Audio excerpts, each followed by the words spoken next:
Hey beautiful people, I'm Janita. I'm Derek, and you are watching Ask the Bennetts. So, we are coming up on year 7 of our wedding anniversary, which is May the 24th. And wow, time has flown. It seems like just yesterday that, you know, we tied the big knot. Right? So, as I said, we are on year 7, and I was asking my husband the other day, I said, babe, do you have the 7-year itch? And so the 7-year itch is, you know, I may not say it the perfect way, but the 7-year itch is when you come to that year of your marriage, the 7th year, and you feel as though you have become complacent or maybe bored, or the height of your beginning of your marriage and honeymoon phase is now over. So a lot of times you start questioning, did I marry the right person? Should I be here? Is he the right one? Is she the right one? So that's the question that I am asking my husband today. Does he have the 7-year itch? What do you think? I mean, the 7-year itch, we go over this same exact thing every single year. We ask each other, you know, what do we want to change? Do we want to change anything? Or what do we wish we can change anything about the person? Or what do you like? Or what do you dislike? So this is a yearly question for me. It doesn't matter what year it is.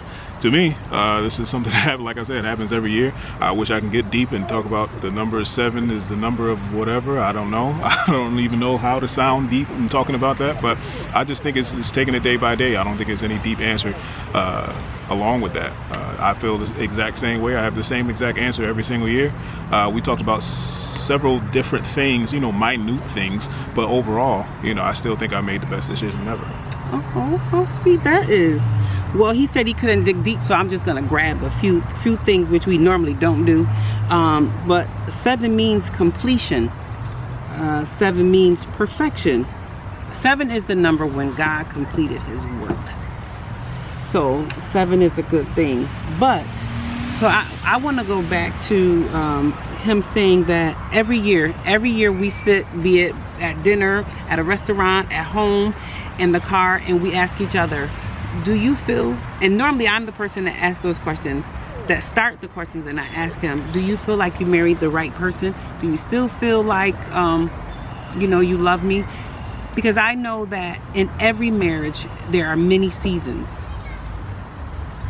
Seasons come and seasons go, just like we are entering, we entered into spring in March, and soon we'll be entering into summer.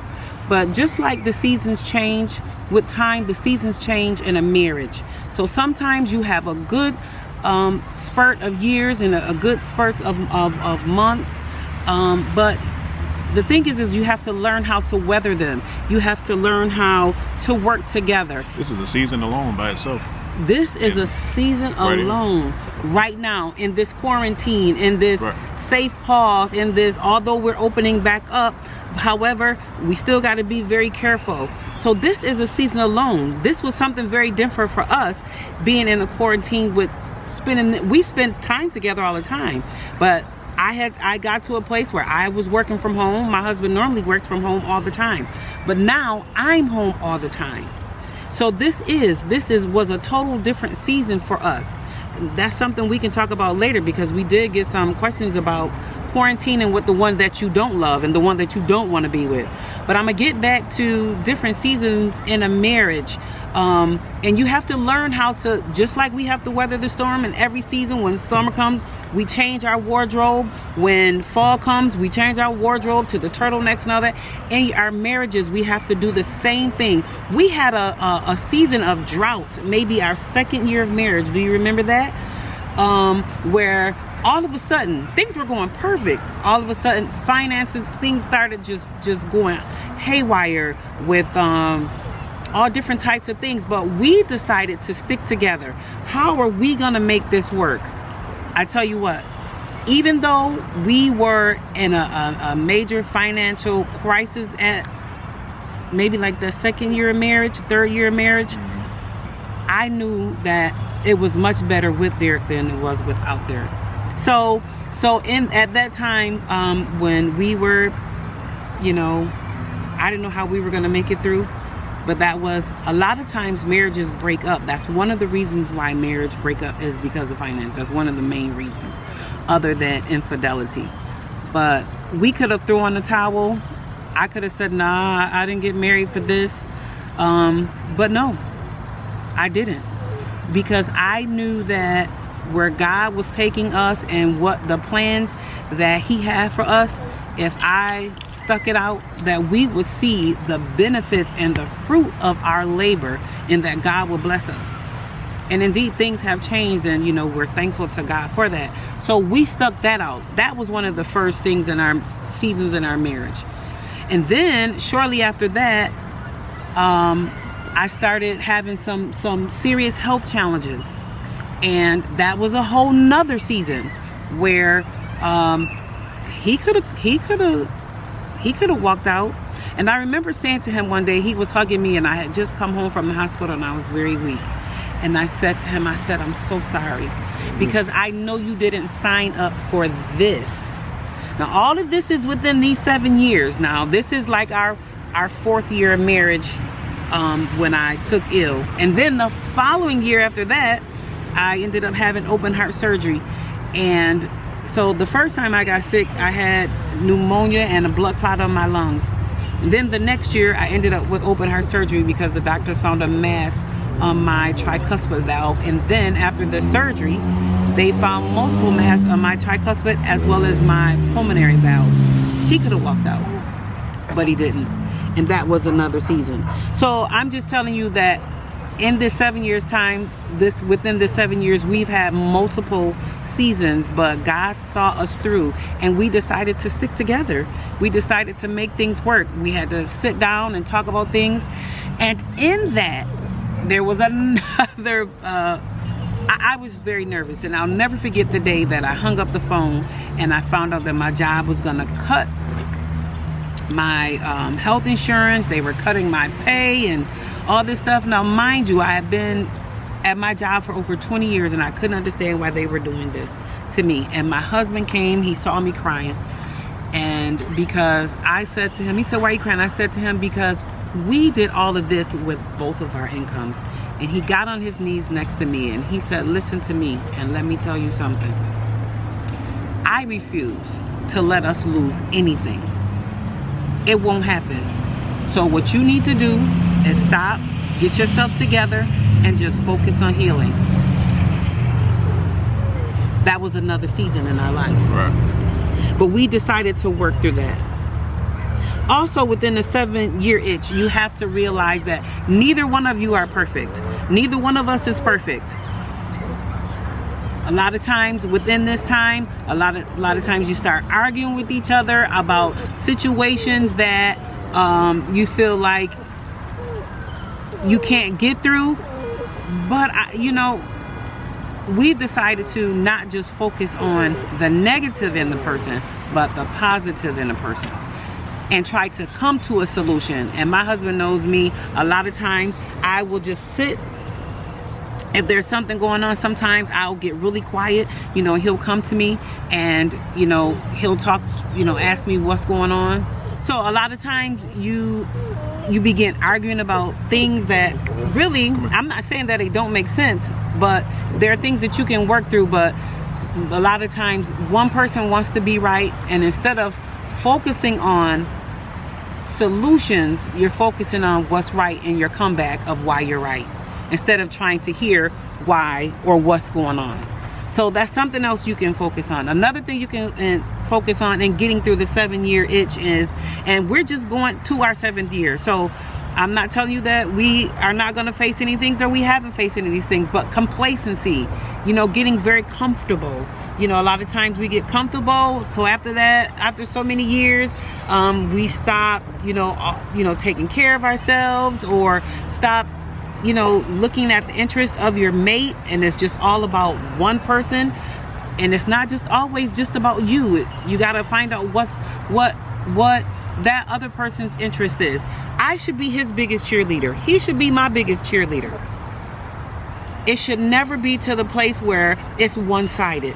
Now, sometimes one person may be studying or focusing or working on something, and the other person, the spouse, has to support that person. And then maybe once that goal is achieved, then the other spouse can work on what their goal is. But you should always be each other's biggest cheerleader. So complacency and, you know, not trying to spend time with each other, date nights, and a lot of times within the 7 years you have kids and all that, you know, so you still have to realize that you two have to sit down and you have to have a date night, or you have to have some time alone without the kids.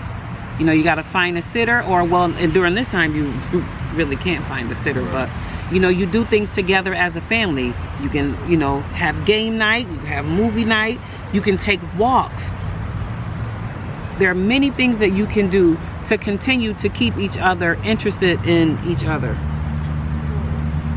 And another thing, within this 7 years, we cannot focus on other relationships. You have to do what works for you. In this day and age of social media, a lot of us want to compare ourselves to what we see on social media and all these pictures. Some marriages look like they're everything, nothing stinks. Everything is perfect because of filters and all that other stuff and telling the story. We don't always tell the bad things. We always just want to tell the good things, and we compare ourselves. Comparison is a joy killer. So do not compare your marriage to anyone else's marriage. You do what makes you guys happy. You do what works for you all. You can't look at another marriage and say, well, they're doing that, or they went there, or she was dressed like that, or he had that, or he gave her this. Nope. Your marriage is your marriage, and their marriage is their marriage, and you don't know what that marriage is going through. So don't compare your marriage. Water your own grass. I grew up on that. The grass is green on the other side. No, if you water your grass, it'll be just as green as the other person's grass. If it takes longer and it's still browning, you keep watering it. You keep feeding it and doing what's necessary to make your grass green. If you gotta go and dig a little and reseed and keep watering and get some growth, you know, for your grass, then that's what you do. Don't compare your marriage to what you see someone else's marriage is doing. We can't compare ourselves to Jay-Z and Beyonce. We can't compare ourselves to Jada and Will. We can't. Don't compare your marriage to anybody else's. Like I said, comparison is a joy killer. Don't take each other for granted. Just because they're there doesn't mean that you can just take him for granted. He's just as special to me as he was when he walked. As a matter of fact, he's even more special to me, because I'll never forget walking down the aisle and I still had a guard up, but I knew when I said I do that guard needed to come down. I cannot take this man for granted, because for one, he's too good to me. So I can't take him for granted. Yeah, sometimes I may just say, oh, you know, I'm not gonna do that, they're gonna do it. But I just don't want to take him for granted. And sometimes I go ahead and do those things because I know he's gonna do it. But sometimes I want to do for him just like he does for me. So don't take each other for granted.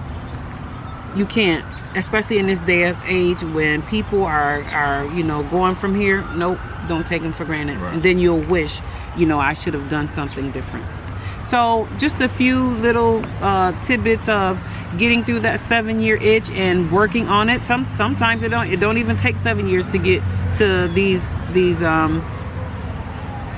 this place. So right. I just wanted to come on here, and my husband was very quiet today. Making good points. No need for me to say nothing. So, you know, we still believe we want to run on. I thought you were going to say something. No, I said I know when to shut up. So we believe we still want to, you know, as the song says and the church say, we believe we want to run on to see what the end is. Oh, and let me not forget, intimacy. That is so very important. To touch, to hug, to kiss, sex, all of that, it helps. Married. The more you touch, the more you talk, the more sex, the more you build that bond. Because when you stop, it's like you start getting to, you're familiar with each other when you're doing that kinds of stuff. So intimacy is very, very, very important. Please, it's very, very important. I know we get tired and we have kids and we're cooking and we're working, but don't let your intimacy die. It is so important. It's just like your prayer life. It's just like when you were in school and you still have to study. You still have to have intimacy in your marriage. I always say a lack of intimacy and a lack of sex definitely causes a division. It definitely causes division. Absolutely. So the more you can do it, do it. Right, babe? Right. Absolutely. So just wanted to get on here, and we're excited. It's our 7th year of marriage, and we're gonna keep it going. Keep it going. Keep it going. Take a look at this view. I want to see that. I don't know if you know if they can see that. The sky is like, what color is that? Like purple, blue, red. I don't know. I just wanted them to see that. Anyway, we just hanging out, chilling. Getting a different view from the house. Being cooped up in the house, sometimes that's a good idea, like she mentioned earlier, just to get out, change your surroundings. Make it fresh, keep it new. Don't do the norm, don't stick with the norm. Spice it up a little bit. But anyway, that's my little 2 cents. If you guys are watching this, if you haven't liked all of the social media outlets, Facebook, Instagram, YouTube, all of the good stuff, you can find us everywhere, podcast, Anchor, all of that good stuff. Like, subscribe, share, and let everybody know, especially those who are going through, relationship struggles, or just in general, to get some advice, or just to get our point of view. We're no professionals. We don't claim to be. We just feel that there's a need for this, for our people, period. And we get people asking, believe me. Yeah, absolutely. So, thank you guys for watching. We'll see you guys in the next one.